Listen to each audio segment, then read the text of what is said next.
Baik, assalamualaikum warahmatullahi wabarakatuh. Waalaikumsalam warahmatullahi wabarakatuh. Selamat pagi anak-anak. Pagi, Bu. Bagaimana kabarnya? Baik, Baik, Bu. Baik, sebelum memulai pelajaran kita pada pagi hari ini, sebaiknya ketua kelas memimpin doa. Pada ketua kelas disilakan. Baik, Bu, untuk memulai kegiatan pada pagi hari ini, marilah kita berdoa. Berdoa mulai. Berdoa selesai. Baik, sudah sarapan semuanya? Sudah, Bu. Wah, gitu dong semangat jawabnya. Alhamdulillah kalau sudah sarapan semuanya. Anak-anak, kita kembali lagi ke pertemuan pertama kita setelah liburan. Semoga kalian selalu diberi kesehatan sehingga kita bisa melanjutkan pelajaran kita di pertemuan-pertemuan selanjutnya. Wah, liburan kemarin, David liburan kemana nih? Baik kampus, Bu. Wah, sama keluarga ya David? Iya, Bu. Kalau Sarah liburan kemana? Di rumah aja, Bu. Wah, ngapain aja Sarah di rumah? Bantuin ibu jualan. Wah, bagus banget. Jadi kita pas liburan itu nggak cuman main, tapi kewajiban kita sebagai seorang anak, kita juga membantu kedua orang tua. Sekarang sudah selesai dari liburan, lanjut lagi kita ke sesi belajar. Baik anak-anak, di minggu kemarin kita sudah sempat mengulik mengenai pembangunan Jalan Raya Pos Anyer Panarukan. Selanjutnya kita akan mempelajari lebih dalam lagi mengenai pembangunan Jalan Raya Pos Anyer Panarukan. Anak-anak, ada yang tahu siapa sih Herman William Dendles ini? Saya, Bu. Saya, Bu. Suci, baik siapa Suci? Beliau merupakan gubernur Belanda, Bu. Ada lagi? Saya, Bu. Oke, Resi. Jenderal Belanda, Bu. Ada lagi? Saya, Bu, Oke, Ilham, siapa? pelapor kerja Rodi, Bu. Jadi anak-anak, Herman Willem Dendles ini adalah sosok jenderal Belanda. Beliau dikenal dengan jenderal yang tegas dan disiplin. Bu, sebenarnya Herman Willem Dendles ini siapa sih, Bu? Dan tugas dia itu apa? Jadi anak-anak, tugas Dendles adalah ditugaskan oleh Napoleon Bonaparte untuk memperkuat Pulau Jawa dari ancaman Inggris yang saat itu menguasai lautan.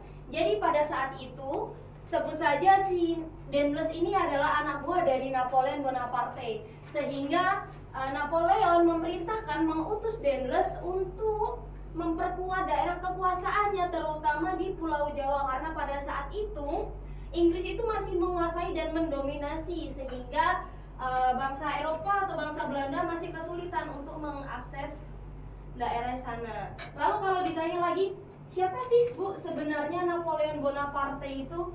Jadi anak-anak, Napoleon Bonaparte adalah jenderal yang memerintah pada tahun 1769 sampai dengan 1821. Beliau seorang jenderal dan kaisar Prancis yang sangat terkenal dalam sejarah dunia.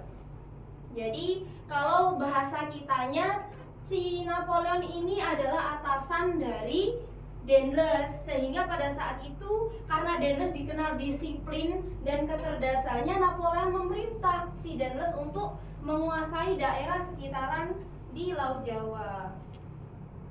Lalu kebijakan-kebijakan Dendles, terutama kebijakan terbesar Dendles. Yang pertama, Dendles membangun jalan raya pos yang panjangnya hampir 1000 km dari Anyer ke Panarukan dan dibangun dalam kurun waktu setahun lebih sedikit.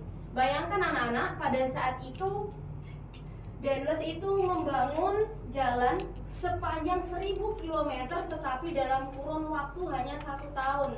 Apakah pada saat itu pekerjaannya dikerja paksa, dituntut dan dikejar waktu? Jelas, karena hanya dalam waktu 1 tahun lebih sedikit dapat menghasilkan jalan yang seluas 1000 km.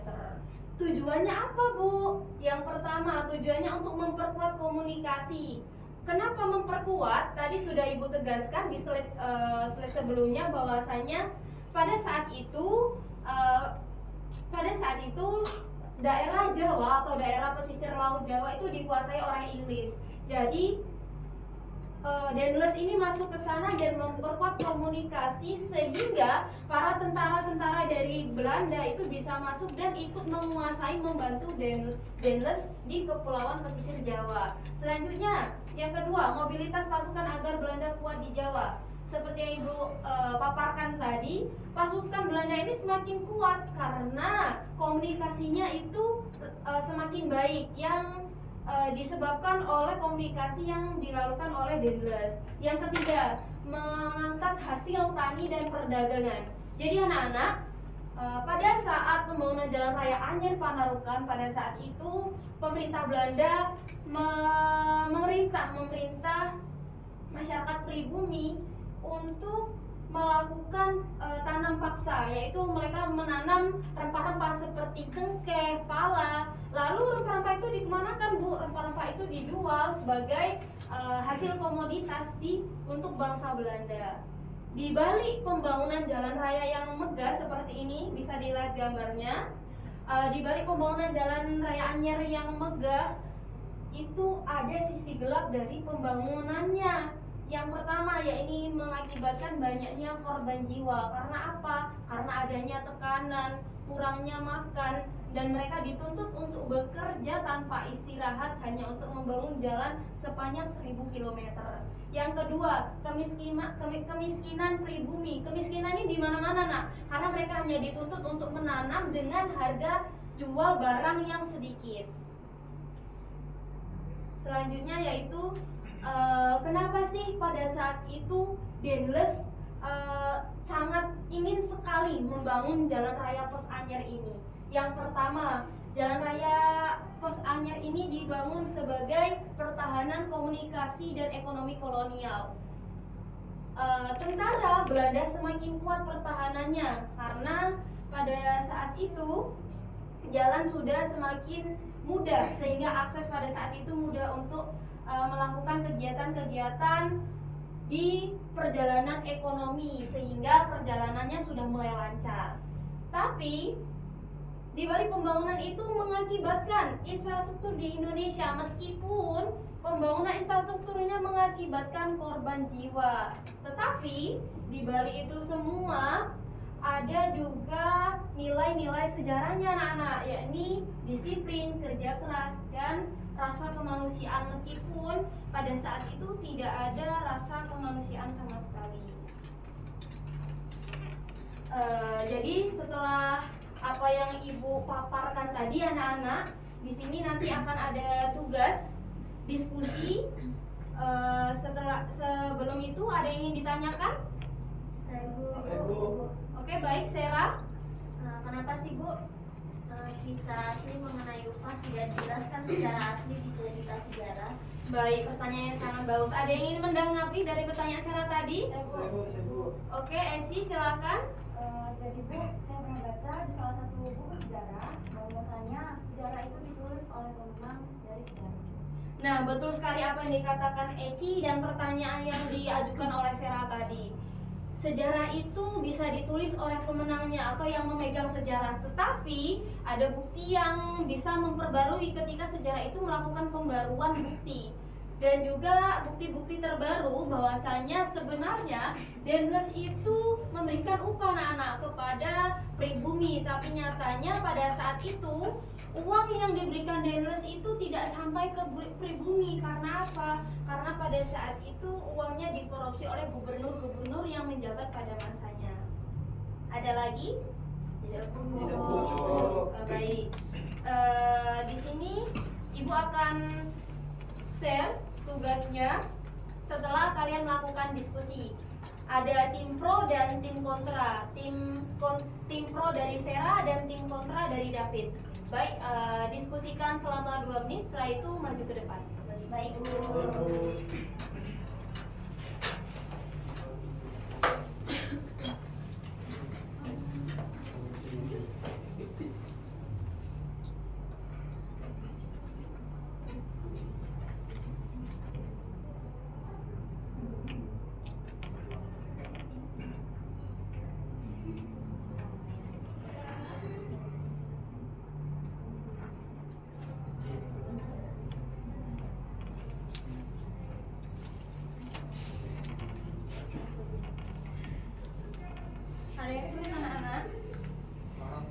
ini ya.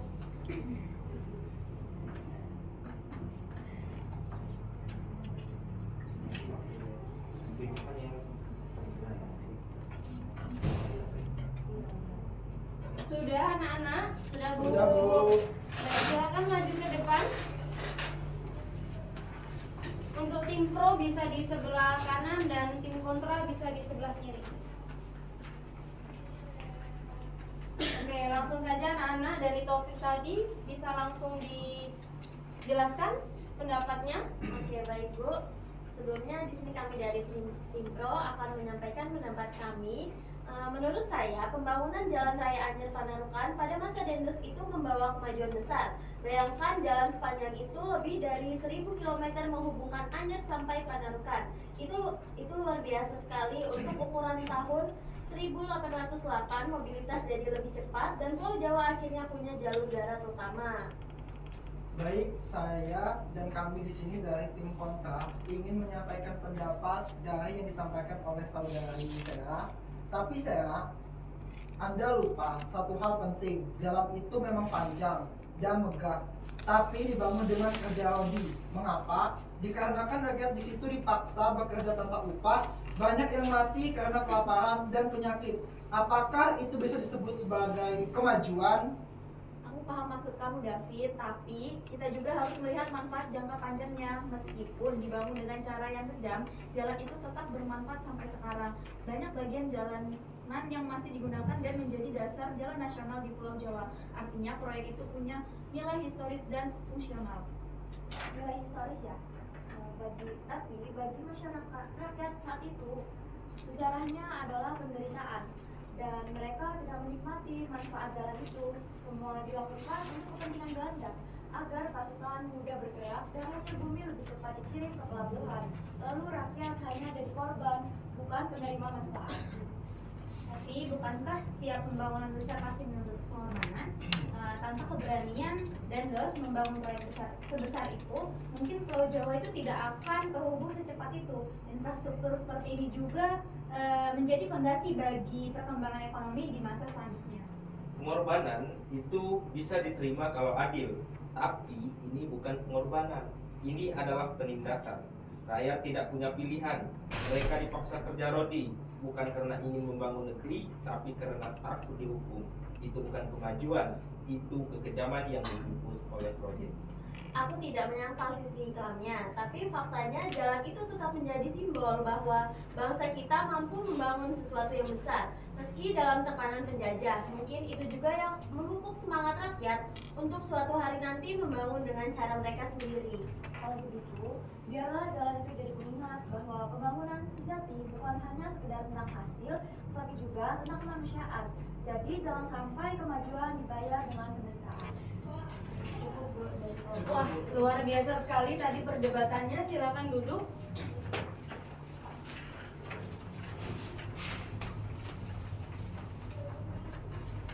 Baik anak-anak, dari apa yang kalian sampaikan tadi sudah luar biasa sekali, bahwasanya mengukit dari fakta nyata dan bukti sejarah bahwasanya Jalan Raya Anyer Panarukan mengisi dua sisi yang tidak bisa dipisahkan.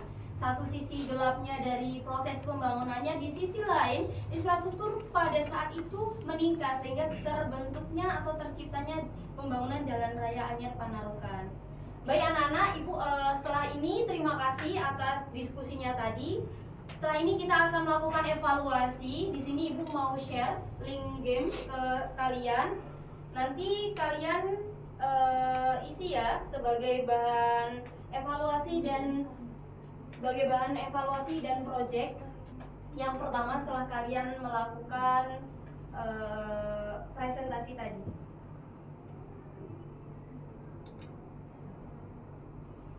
Baik, bisa dimulai? Bisa Bu.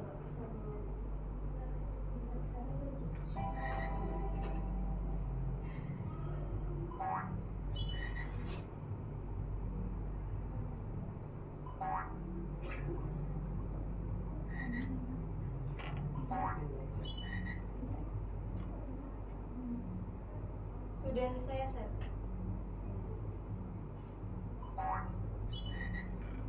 Sudah? Sudah semua? Sudah.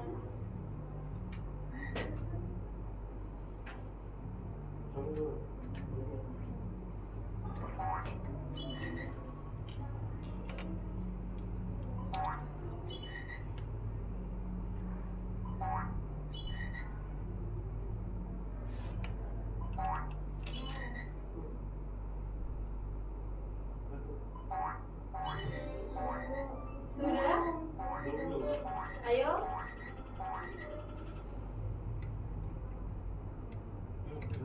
Wah, luar biasa sekali. Evaluasi kalian kali ini mendapatkan nilai yang besar semua. Di sini Ibu mau kasih hadiah nih. Beri tepuk tangan buat kita semua dulu. Kita bagi satu-satu ya. Tuh. Ini untuk David, Terima kasih Bu. ini untuk Eci, Terima kasih, untuk Bu. Sarah, ini untuk Suci, Shirley, dan ini untuk Ilham. Baik anak-anak, terima kasih banyak. Kita telah selesai melakukan evaluasi. Namun setelah kita evaluasi kali ini, mungkin ini pembelajaran pada pagi hari ini. Tetapi Ibu juga bakal kasih kalian tugas, yakni nanti tugas individunya adalah kalian membuat makalah mengenai perkembangan ekonomi pasca pembangunan Jalan Raya Anyer Panarukan. Baik, Tapi Bu. sebelum ini ada yang bisa menyimpulkan? Saya, Bu. Saya, Bu. Oke, silakan. Saya, Bu. Ya, Suci. Jadi kesimpulannya pembangunan jalan raya pos dari Anyer ke Panarukan ini yang dilaksanakan pada masa Gubernur Jenderal Herman Willem Dendels tahun 1868 hingga 1809 merupakan tonggak penting dalam sejarah infrastruktur Indonesia. Proyek ini bertujuan memperkuat pertahanan dan memperlancar komunikasi serta transportasi antara wilayah barat dan timur Pulau Jawa. Meskipun proses pembangunannya menelan banyak korban akibat kerja paksa, jalan ini menjadi bukti nyata ambisi kolonial sekaligus meninggalkan warisan berharga dalam perkembangan jaringan transportasi darat di Indonesia. Itu, Bu. Wah, bagus sekali ya kesimpulan dari Suci. Beri tepuk tangan untuk semua. Baik, Ibu rasa cukup pertemuan kita pada pagi hari ini. Ibu ucapkan terima kasih banyak. Sebelum Ibu tutup, Ibu masih mau ngasih tahu juga. Anak-anak, sejarah itu bukan tentang peristiwa saja dan bukan tentang hanya waktu yang lampau, tapi sejarah juga memberi kita pembelajaran bahwasanya sesuatu yang kelam dan sesuatu yang buruk itu tidak harus kita ulangi untuk pembangunan dan kemajuan di tahun-tahun ke depannya. Ibu rasa cukup, Ibu akhiri. Wallahul muwaffiq ila aqwamit thoriq. Wassalamualaikum warahmatullahi wabarakatuh. Waalaikumsalam warahmatullahi wabarakatuh. Terima kasih, Bu.